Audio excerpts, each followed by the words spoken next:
Good morning. To this ride, I've decided I'm just going to do a kind of a recap on who I am, what my channel is about, and why I started my channel. So of course my channel is Spoked in the Eye. I've learned how to ride in my 50s.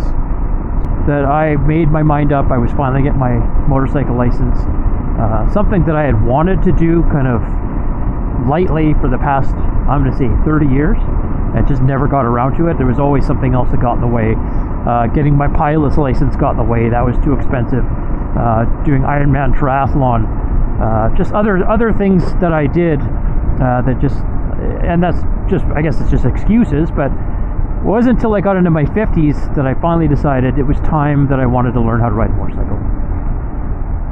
So months ago I made that decision. I signed up for classes with one of my local schools. Bought myself this motorcycle, which I'll talk about in a bit. And about 2 months after signing up for the lessons, 2 months after my lessons, I got my license. Did my road test and passed, and I attribute that, what I think was pretty quick, I attribute that to the good school that I attended and how well they taught me. Also to YouTube, because there was quite a few people in my province that had road test examples on how to pass the road test, so I just kept using their examples and I was able to pass it the first time. So what did I do after that? Well, I've got lots of videos what I did, and lots of my videos are terrible and I'm still not making the greatest videos. However, after that I started practicing. I wanted to keep my skills up, practicing low speed skills.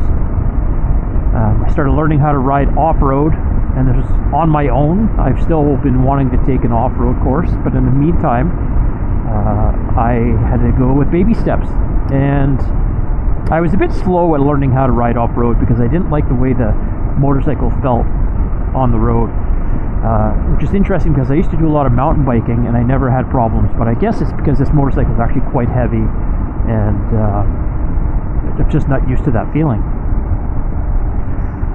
So I've also dropped my motorcycle a few times. The very first day that I was going to take it out, when I was learning with the class, I dropped it in my garage. I was just totally stupid, and I've dropped it in the parking lot a few times doing slow speed practice, U-turns and just figure eights, things like that, and I've dropped it off road. So the good news again, YouTube taught me how to pick up my motorcycle. It's interesting, the school actually didn't teach me how. So the techniques I learned on YouTube really helped me out, because if I hadn't learned the proper techniques, I might have put my back out. So in the time that I've learned how to ride off-road, I've been doing slow, forest service roads. Just, I'm not interested in doing anything else. I don't know if I'm not really interested in doing anything else. I just want to be able to travel on my motorcycle, and I figure having a motorcycle that can do dirt roads is a good thing. So I've had to learn how to ride roads like this, so I don't crash, because of course I don't want to hurt myself. So I've had a lot of firsts doing this motorcycle riding, and they just kind of seem to keep coming. Whether that was my first time getting on road, my first time completing an FSR from one point to another, including right here, first time doing this kind of bridge, and it's super the bike just moves totally underneath me. So that's the first doing those. I was pretty slow, made me nervous. So all kinds of firsts. I've done my first long road trip, which was 680 kilometers. Too many firsts to really note, and I've got a lot of other things that I would like to do. I've yet to do a multi-day trip on my motorcycle, which I'm planning. I want to do an off-road course, and I also want to buy a new motorcycle, which leads me into this motorcycle. Let's talk about this motorcycle for a minute. So this motorcycle, when I bought it, I had to have a friend drive it home for me because I didn't have my license. I had my learners at the time, but I didn't know how to ride a motorcycle at all. Had never been on a motorcycle.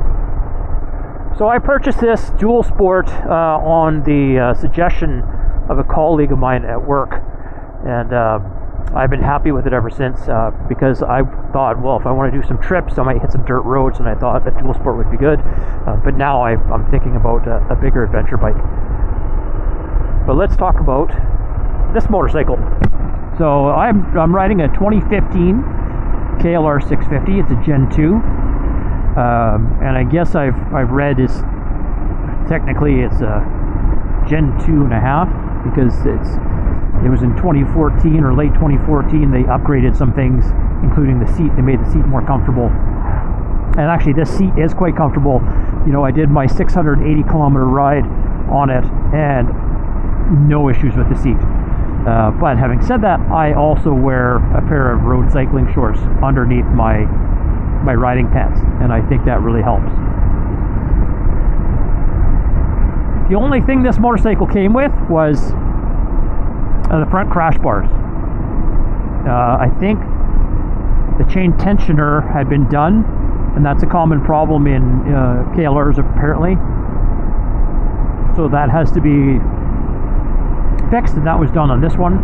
At least I'm told, and I actually got the parts when I bought the bike saying here's the parts for the chain tensioner. I made a bunch of modifications to this bike over the past year to make it more comfortable for me. One was the windshield, because in the beginning, and still now, I have problems with the mic and kind of buffeting at the helmet. So I'd been adjusting the windshield, so I bought a taller windshield. I eventually picked up a Rally Dash, so I could have the windshield set up a little straighter or a little more forward and up. I ended up buying mirrors because the stock mirrors on this I found were just not good enough to be able to see what was behind you all the time. So I got those mirrors. I ended up putting better handguards on here because the stock handguards are only wind deflectors. They're not even handguards. I mean, for light brush maybe. But I wanted something to protect my clutch and my brake from when I drop the bike. So these are Barkbuster Storm handguards. I also put on heated grips because earlier this year I did my first winter ride, and the figure of the windshield temperatures when I was on the highway, we were plucking probably about I can't remember, -9 or something. It was quite cold. I had winter gloves. I've got winter riding gloves, and I put on these heated grips. So these heated grips have been amazing. I've used them a lot, even in the summertime. Early in the morning, I've used them a couple times, which is nice. Haven't used them today, and I've installed all this myself. I installed luggage racks on the back so I could carry soft panniers, but the racks that I got can have hard panniers, and even Rotoplax gas canisters can be attached to it, so it's a multi-use thing, even though I've only got the soft panniers for it. So that really comes in handy. I ended up extending my shifter because the shifters are pretty short and I've got pretty big feet, so I extended that. What else have I done? A few things I had to do. I had to get a new battery. Battery went out, but that's not really a modification. So now, after doing a ride a little while back, it was 680 kilometers, I realized that I really want something with more horsepower. This bike I thought had about 45 horsepower, and it kind of, whatever you read, it's a bit different. Now I'm thinking maybe it's got 40 horsepower. I have no way of knowing. I really enjoy this bike. There's nothing wrong with it. It's a lot of fun, and but for some of the places I want to go, some of the highway riding, I need something with a bit more wind protection and just a little bit more horsepower. The ride I did today was just a little bit of highway, so not a big deal, and most of it has been, I think the top speed was 80 kilometers an hour. This bike has no problem handling that. You know, I can do 110 somewhat comfortably depending on crosswinds. It'll do 120, but I feel it doesn't really like to do 120. Why did I start this channel about my journey on learning how to ride? Well, I had another channel that I did years ago on RVs. I did a lot of my own RV maintenance. I don't have an RV anymore, but I still have that channel, and I really enjoyed filming and editing that stuff. But this is different. Moto vlogging and doing things with a motorcycle, it just seems to be so much different than what I was doing back then. You know, because of course I've got the mic in the helmet, wind noise, just there's so much more to deal with. And it was very difficult for me in the beginning to talk while I was riding because I would get distracted by something. When I mean distracted, I mean paying attention to something on the road that I should be. Which I still kind of do now. As I'm riding, something will distract me, and like that truck, I'll stop talking because I saw the guy had his arm out. I want to make sure he's not pulling out. Because I'm not, you know, I'm a new rider. I've only been doing this for a year, and I only ride about once a week, maybe a few times a week. So I don't get a lot of riding in. I'm hoping that will change. But I would like to have more experience. So I don't even feel that I'm an intermediate rider yet. I still feel like I'm a beginner rider, and I don't know when that will change. But that's why I do all these things that I do, including these long trips. You know, like this trip today is probably, it's not super long. It'll be in the neighborhood of 200 kilometers or something. That's a bit about me.